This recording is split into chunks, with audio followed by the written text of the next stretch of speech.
Tasya, saya adalah moderator dari kelompok 1. Sebelum kita lanjut ke materi, izinkan saya memperkenalkan rekan-rekan saya dari kelompok 1.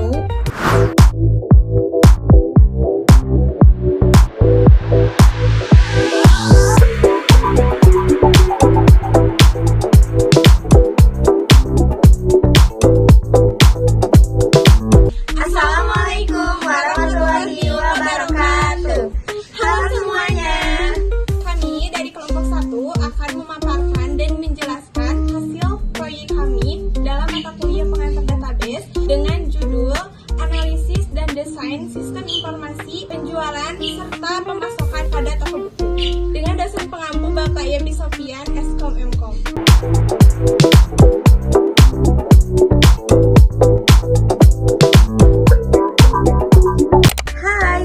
Bersama saya sebagai moderator dari kelompok 1. Perkenalan sudah kita lewati, sekarang kita lanjut kepada materi. Oke, untuk materi yang pertama itu akan disampaikan oleh rekan saya, Pia Nurdiana. Hai, aku Pia. Di sini kita akan masuk ke pendahuluan. Di era digital saat ini, toko buku memerlukan sistem informasi yang efisien untuk mengelola penjualan dan pemasukan. Proses manual seringkali menyebabkan kesalahan pencatatan serta keterlambatan pengolahan data. Maka dari itu, kami merancang sistem informasi berbasis database yang terintegrasi. Tujuannya untuk meningkatkan efisiensi, akurasi, serta kualitas layanan kepada pelanggan. Halo, saya Bunga. Kalian pada tahu kan pendahuluan sama latar belakangnya? Lalu apa sih ya tujuannya? Tujuan utama dari perancangan sistem ini adalah menciptakan sistem yang efektif dan efisien dalam mengelola data penjualan dan pemasukan, seperti pada latar belakang tadi. Nah, analisis kami itu berfokus pada kebutuhan sistem, rancangan antar muka pengguna yang intuitif, serta struktur database yang rapi dan terintegrasi. Diharapkan sistem ini mampu meningkatkan produktivitas dan kepuasan pada pelanggan. Oke, selanjutnya kita akan masuk ke dalam tahapan perancangan basis data. Yang pertama itu adalah analisis bisnis proses.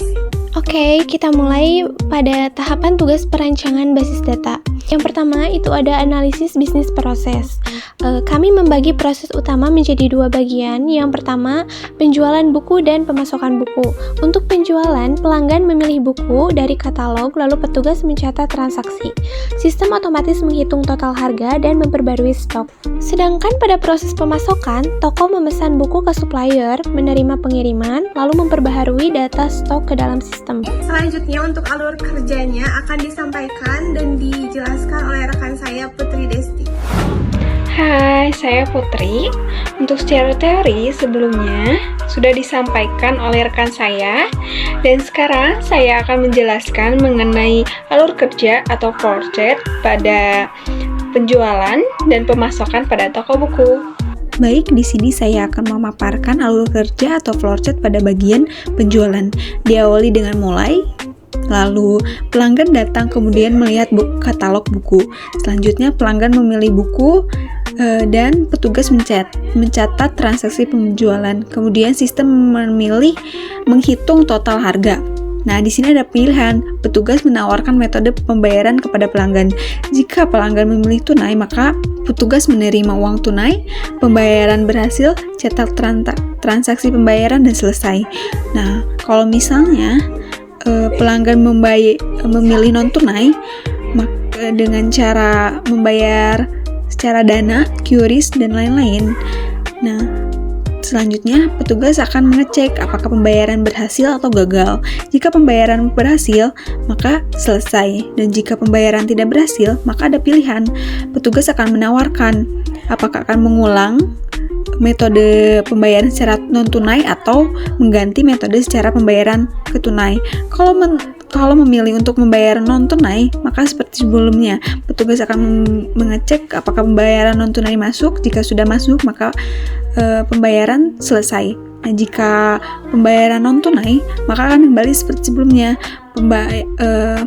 Petugas menerima uang tunai tersebut pembayaran berhasil, cetak transaksi pembayaran, dan selesai. Nah, selanjutnya saya akan memaparkan alur kerja atau flowchart pada bagian pemasokan. Diawali dengan mulai, kemudian petugas gudang mengecek dan merekap stok buku. Lalu admin menerima rekapan dari petugas gudang dan membuat pesanan kepada supplier. Di sini ada pilihan apakah supplier akan menerima atau menolak. Jika supplier menerima, supplier akan menyiapkan dan mengirim buku ke toko. Kemudian petugas gudang memeriksa dan menerima buku yang dikirim. Jika supplier menolak, admin akan merevisi rekaman stok buku. Kemudian mengirim ulang pesanan kepada supplier. Di sini juga ditinjau apakah supplier akan menyetujui atau ditolak. Jika supplier menyetujui, supplier akan menyiapkan dan mengirim buku. Lalu petugas gudang menerima dan memeriksa buku yang dikirim. Jika supplier menolak, maka pesanan akan dihentikan dan selesai. Nah, buku yang sudah diperiksa dan diterima akan diverifikasi kesesuaiannya. Jika sesuai, petugas akan menambahkan buku tersebut ke stok dan menyimpan data pemasokan, kemudian melakukan pembayaran kepada supplier dan selesai. Jika buku tidak sesuai, petugas gudang akan meminta admin untuk membuat catatan retur, kemudian admin mengirim catatan retur kepada supplier mengirim ulang pengganti, dan melakukan pengulangan seperti yang sebelumnya. Yang kedua yaitu ada analisis business value. Lalu, apa nilai tambah dari sistem ini bagi toko buku? Sistem ini menyederhanakan transaksi penjualan, mempercepat pencatatan data, dan mengotomatisasi stok serta katalog buku. Selain itu, sistem juga memudahkan pengecekan riwayat transaksi dan pemasokan, yang pada akhirnya meningkatkan efisiensi operasional toko secara keseluruhan. Selanjutnya kita akan membahas mengenai business rule atau aturan bisnis yang mengatur bagaimana sistem penjualan dan pemasokan berlangsung di toko buku. Pertama, untuk bagian penjualan, proses dimulai ketika pelanggan memesan buku. Kemudian, pesanan diterima oleh petugas dan dicatat di dalam sistem. Selanjutnya, petugas memproses transaksi penjualan, memverifikasi data, serta memastikan stok tersedia. Setelah itu, barulah pelanggan melakukan pembayaran dan buku diserahkan kepada pelanggan. Kedua, untuk bagian pemasokan, proses diawali dari petugas yang memesan buku ke supplier. Supplier kemudian mengirimkan buku sesuai pesanan. Petugas menerima dan memeriksa buku yang datang lalu menyimpannya di gudang sehingga stok kembali siap untuk dijual. Nah, dalam sistem ini kita mengenal beberapa entitas utama nih yang terlibat, yaitu supplier sebagai pemasok buku, buku sebagai produk utamanya, lalu ada transaksi sebagai catatan penjualan, ada petugas sebagai pengelola prosesnya, dan pelanggan sebagai pihak yang membeli buku. Selanjutnya, kita akan memodelkan bisnis role tersebut dalam bentuk IRD. Diagram ini itu menggambarkan hubungan antar entitas yang telah kita identifikasi tadi. Misalnya nih, supplier memiliki hubungan dengan buku melalui proses kirim. Lalu petugas terhubung dengan buku melalui proses pemesanan. Dan pelanggan terhubung dengan buku melalui proses pembelian. Dengan IRD ini, kita itu dapat melihat gambaran jelas bagaimana sih data saling berhubungan di dalam sebuah sistem. Baik, setelah kita memahami aturan bisnis serta hubungan antar entitas dalam bentuk IRD, kini kita akan masuk ke tahap selanjutnya. Nah, di tahap ini akan membahas bagaimana diagram tadi kita ubah menjadi struktur data logis yang dapat diimplementasikan ke dalam sistem basis data relasional. Untuk itu, saya persilakan kepada pemateri Via Nurdiana untuk menjelaskan logical record structure secara detail. Oke, terima kasih. Selanjutnya kita masuk ke tahap transformasi dari Entity Relationship Diagram menjadi Logical Record Structure atau LRS. Proses ini adalah mengubah diagram hubungan entitas menjadi struktur data logis yang bisa diimplementasikan pada sistem basis data relasional. Dalam LRS, kita sudah mulai menentukan nama tabel, atribut, tipe data, dan menentukan primary key serta foreign key. Primary key adalah kunci utama yang bersifat unik untuk membedakan setiap data, sedangkan foreign key adalah kunci utama yang digunakan untuk membuat relasi antar tabel. Kita mulai dari tabel pertama, yaitu buku. Tabel ini memiliki primary key ID buku sebagai kode unik setiap buku. Atribut lainnya meliputi judul buku, penulis, penerbit, tahun terbit, kategori buku, harga jual, jumlah stok, dan origin key, ID supplier yang menghubungkan buku dengan tabel supplier. Selanjutnya, tabel supplier. Tabel ini memiliki primary key, ID supplier. Di dalamnya terdapat nama supplier, alamat, nomor telepon, dan email resmi supplier. Berikutnya, tabel petugas. Tabel ini memiliki primary key, ID petugas yang bersifat data petugas seperti nama, jabatan, tanggal masuk bekerja, gaji bulanan, dan nomor telepon. Lalu, tabel pelanggan. Primary key, ID pelanggan menjadi kode unik setiap pelanggan. Atribut lainnya adalah nama, alamat, nomor telepon, dan email pelanggan. Berikutnya, tabel kirim. Di sini, primary key adalah ID kirim, sedangkan origin key meliputi ID supplier dan ID buku. Tabel ini menyimpan informasi tentang buku yang dikirim supplier, jumlah yang dikirim, serta tanggal pengiriman. Setelah itu, tabel pesan. Tabel ini memiliki primary key, ID pesan, dan origin key, ID petugas, serta ID buku. Isinya mencatat jumlah buku yang dipesan dan tanggal pemesanan dilakukan. Terakhir, tabel transaksi. Tabel ini memiliki primary key, ID transaksi, origin key, ID pelanggan, dan ID buku. Data yang tersimpan meliputi jumlah buku yang dibeli, total harga, tanggal pembelian, dan metode pembayaran baik tunai maupun non-tunai. Demikian penjelasan mengenai transformasi ERD menjadi logical record structure, di mana setiap entitas telah kita ubah menjadi tabel dengan atribut, tipe data, serta relasi yang jelas. Selanjutnya, kita akan melihat bagaimana desain ini dapat diintegrasikan ke dalam rancangan sistem secara keseluruhan. Untuk itu, saya persilakan kepada pemateri berikutnya. Oke, baik, terima kasih.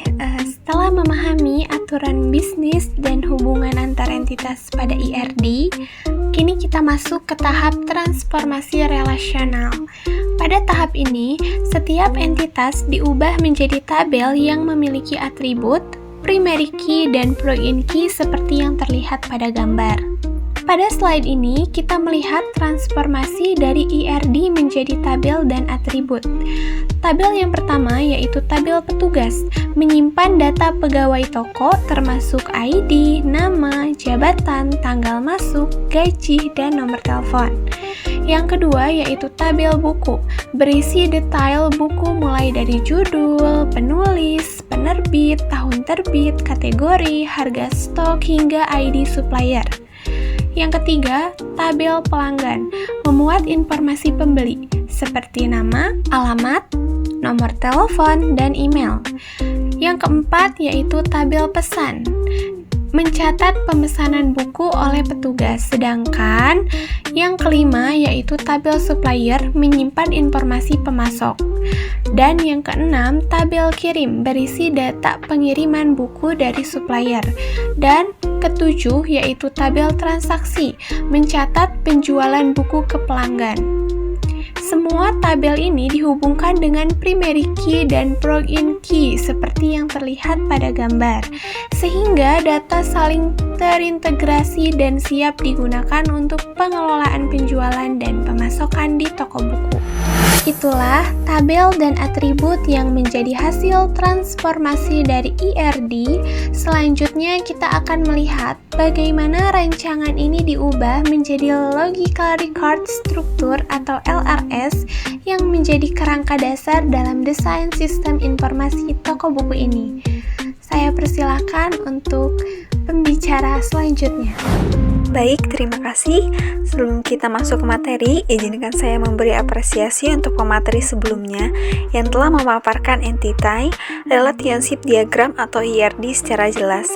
Dari sana, kita memahami bagaimana setiap entitas dalam sistem saling berhubungan. Nah, sekarang kita akan melangkah lebih jauh, yaitu mengubah ERD tersebut menjadi Logical Record Structure atau LRS. Di sini, setiap entitas diubah menjadi tabel lengkap dengan atribut, primary key, dan origin key, sehingga siap untuk diimplementasikan dalam database. Pertama, kita mulai dari tabel supplier.